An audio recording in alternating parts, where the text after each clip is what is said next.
Today, Israel is an oasis of peace and economic prosperity in a turbulent region. Israel sticks out. Israeli leaders, many of them, have put an effort into maintaining a peace process with the Palestinians. Today, Israel has no peace. It has something else, a modest word called quiet. A better tomorrow would be for this enduring conflict to come to a peaceful and satisfactory end between the Palestinians and the Israelis. However, this peace has become elusive so far, and very few people believe in it, with the exception of the American Secretary of State, John Kerry.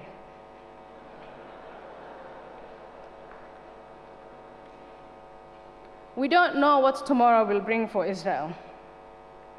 Certainly, there are enough big threats looming over this resilient nation.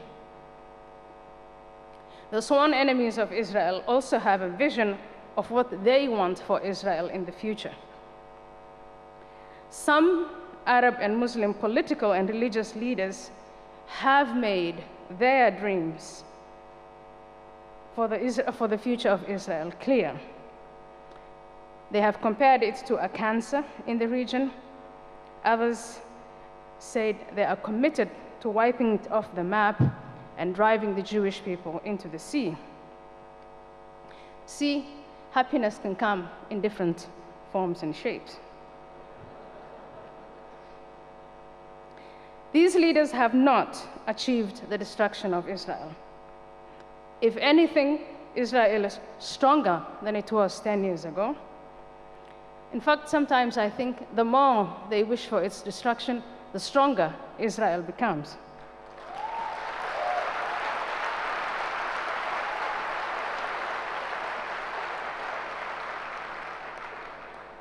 What I worry about, though, is that through propaganda and indoctrination, some of these Arab and Muslim leaders have achieved in shaping the minds of millions of Muslims, not only across the Middle East, but across the world, not to rest until Israel is destroyed. In what is now called the Arab Spring, thousands of Arabs, young Arabs, have stood up to their leaders. Some have succeeded in deposing their tormentors. Others are still trying. But unfortunately, in their passionate hatred of Israel, not much has changed. The Islamists seem to have usurped the Arab Spring revolutions, and they have maintained as a matter of principle that peace with Israel is out of the question. In the tomorrow that they hope for, the tomorrow that they dream about, and the tomorrow that they pray for, Israel does not exist. Today, I think the ordinary Israeli man and woman in the street knows this and is ready to live with this bitter reality. The future is sometimes hard to predict. The future of Israel is not so hard to predict. There will be more and more moral condemnation and boycott.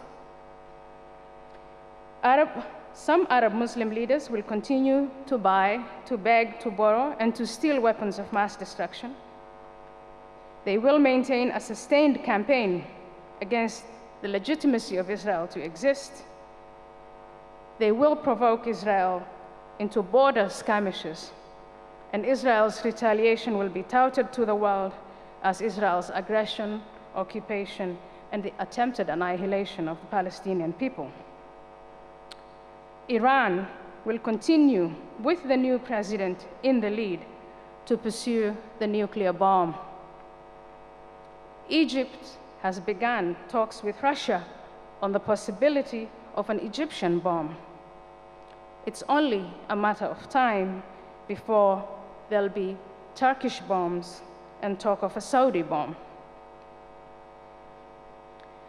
In the near future, however, as the situation in Syria continues to spiral out of control, chemical weapons might be used, and not only against the Syrian opposition. In the middle of this today, a sectarian war has been unleashed that divides Shias against Sunnis. On the short term, it's possible that some in Israel may think that a Sunni-Shia war takes attention away from us. But on the long term, it can only lead to more fragmentation, and more fragmentation will lead to a complicated web of actors without a central order, very much like Hezbollah, but then 10 or 20 of them. That is not an attractive future. I see a gleam of hope. Some of the Arabs that surround Israel, young ones, have started serious attempts at pursuing democracy and the rule of law. Those who are sincere in that pursuit will not see Israel, and do not see Israel, as a potential enemy, but as a potential ally. Theirs can be a beautiful tomorrow, for they have so much to gain.